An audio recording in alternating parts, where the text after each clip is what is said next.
सात संगत जी, सतगुरु की शरण क्यों जरूरी है? नाम से मिलती है आत्मा की पहचान। चलिए सात संगत जी जानते हैं इस विचार के माध्यम से।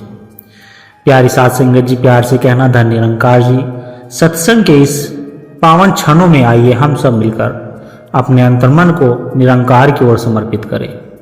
परमात्मा की असीम दया से मनुष्य को यह अनमोल देह मिली है। यह देह कोई साधारण वस्तु नहीं, बल्कि वह माध्यम है जिसके द्वारा आत्मा अपने मूल घर लौट सकती है। जिस परमात्मा ने हमें रचा, उसी ने हमारे भीतर नाम की दौलत को भी छिपा कर रखा है। यह नाम बाहर कहीं मंदिरों, मस्जिदों, तीर्थों या ग्रंथों में नहीं, बल्कि इसी देह के भीतर, इसी शरीर के सूक्ष्म केंद्रों में विद्यमान है। परंतु उस नाम के भेद को स्वयं परमात्मा ने संतों के हवाले कर दिया है। यही कारण है कि उस नाम तक पहुंचने का रास्ता बिना संत महात्माओं की संगति के खुलता ही नहीं। संसार में चाहे जितना भी ज्ञान, विधा, तप, जप, दान या कर्म कर लिया जाए, जब तक संतों की संगति नहीं मिलती, तब तक आत्मा की यात्रा आरंभ ही नहीं होती।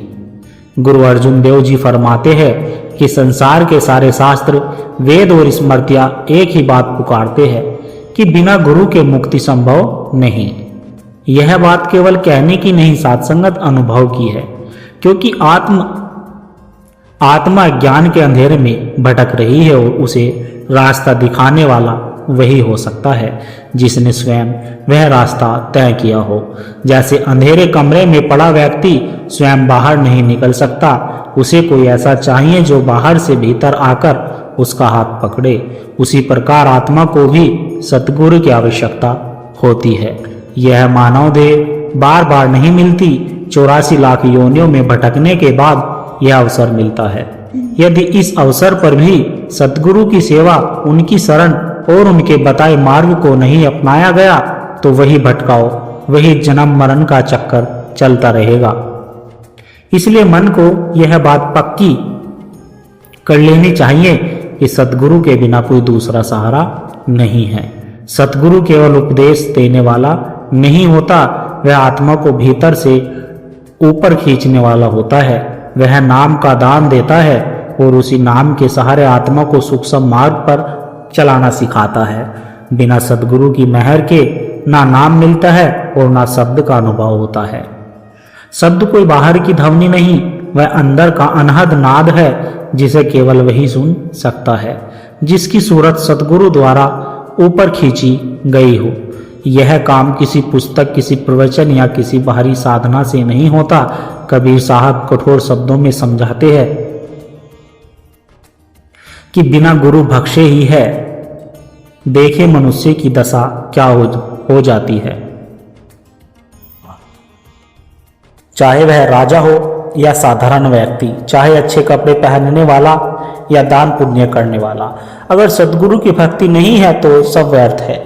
भाव यह है कि सतगुरु के बिना मनुष्य की बुद्धि पशु समान हो जाती है।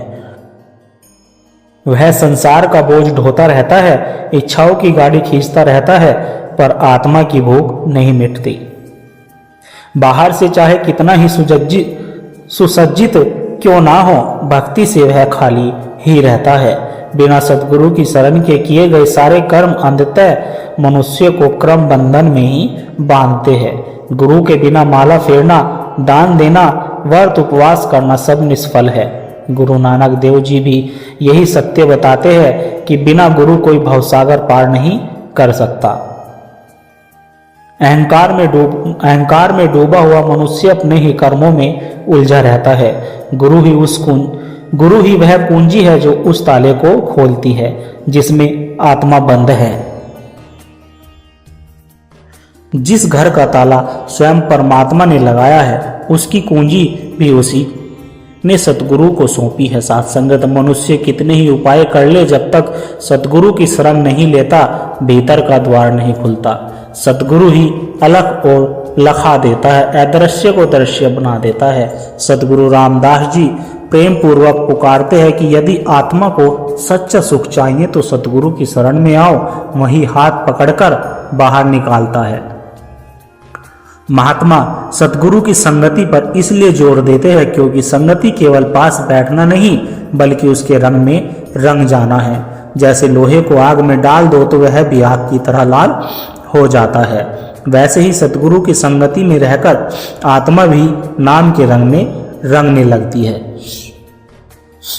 दुनिया के बड़े बड़े पैगंबरों और महापुरुषों ने भी यही कहा है कि परमात्मा तक पहुंचने का रास्ता वही दिखाता है जो स्वयं उस रास्ते पर चल चुका हो। संत हमारे भीतर कुछ नया डालते नहीं, वह दौलत, वह नाम और वह शक्ति पहले से ही हमारे भीतर मौजूद है। संत केवल युक्ति और साधन समझाते हैं। जैसे विधा की शक्ति हर मनुष्य के भीतर होती है लेकिन वह सोई रहती है और उस्ताद उसे जगाता है, उसी तरह सतगुरु आत्मा के भीतर छुपी हुई नाम शक्ति को जगा देते हैं। दूध के भीतर घी है, लकड़ी के भीतर आग है, धरती के नीचे पानी है, पर यह सही युक्ति के बिना कुछ भी प्राप्त नहीं होता। युक्ति जलाने वाला ही सतगुरु है और वही दूसरों को उस मार्ग पर चला सकता है।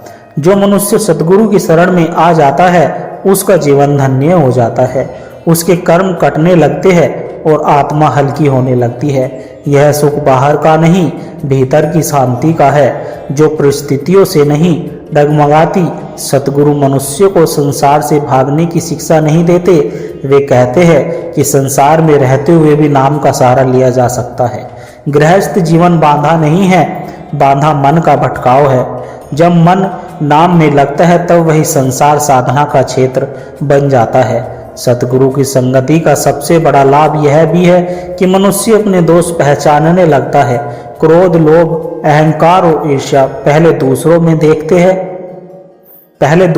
दिखते हैं, अब अपने भीतर दिखने लगते हैं। यही सतगुरु की कृपा है, क्योंकि रोग दिखे बिना इलाज नहीं होता। सतगुरु रोग भी दिखाते हैं और दवाई भी देते हैं, और वह दवा का नाम भीतर का अहंकार तभी दूर होता है जब सतगुरु का सूरज उगता है और वही प्रकाश आत्मा को उसका असली रूप दिखाता है। बहुत से लोग पूछते हैं कि अगर नाम भीतर है तो सतगुरु की क्या आवश्यकता है। उत्तर वही है, साथ संगत की आग लकड़ी में है पर रगड़ के बिना प्रकट नहीं होती। घी दूध में है पर मंथन के बिना नहीं मिलता। उसी तरह नाम भीतर है पर सतगुरु की युक्ति के बिना पकड़ में नहीं आता।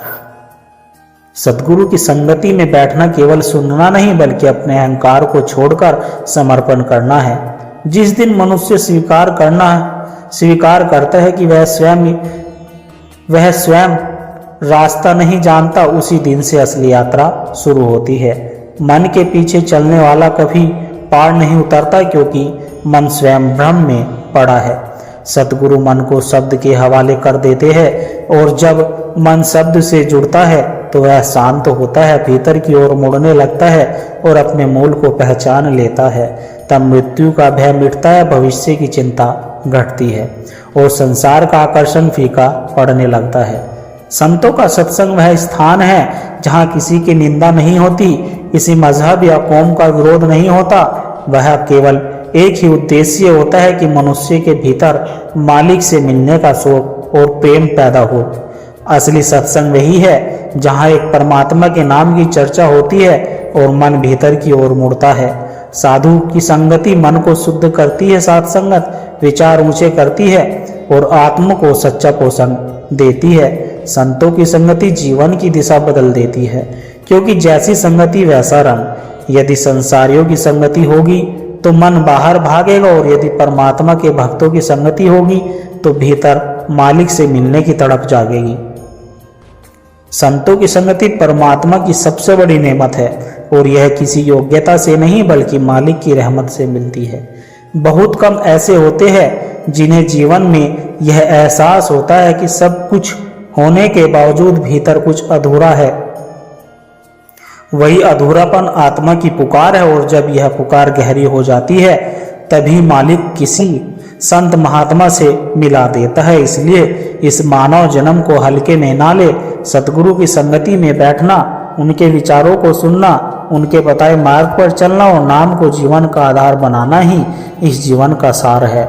इसी से आत्मा अपने घर लौटती है और इसी से परमात्मा का सच्चा पता चलता है। यही अरदास है कि संत महात्माओं की संगति मिले ताकि हमारा ख्याल तेरी तरफ मुड़ सके और यह भटका हुआ मन धीरे धीरे भीतर की ओर चल पड़े।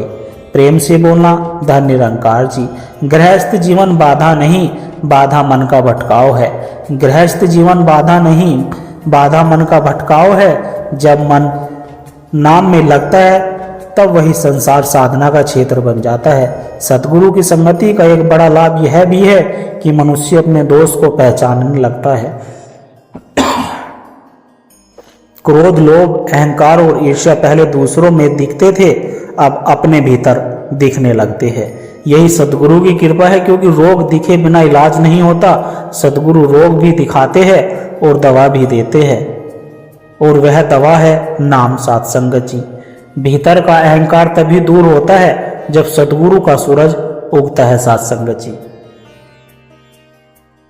साध संगत जी, यही अरदास है कि संत महात्माओं की संगति मिले ताकि हमारा ख्याल तेरी तरफ मुड़ सके और यह भटका हुआ मन धीरे धीरे भीतर की ओर चल पड़े। साध संगत जी, बड़े प्यार के साथ कहना जी।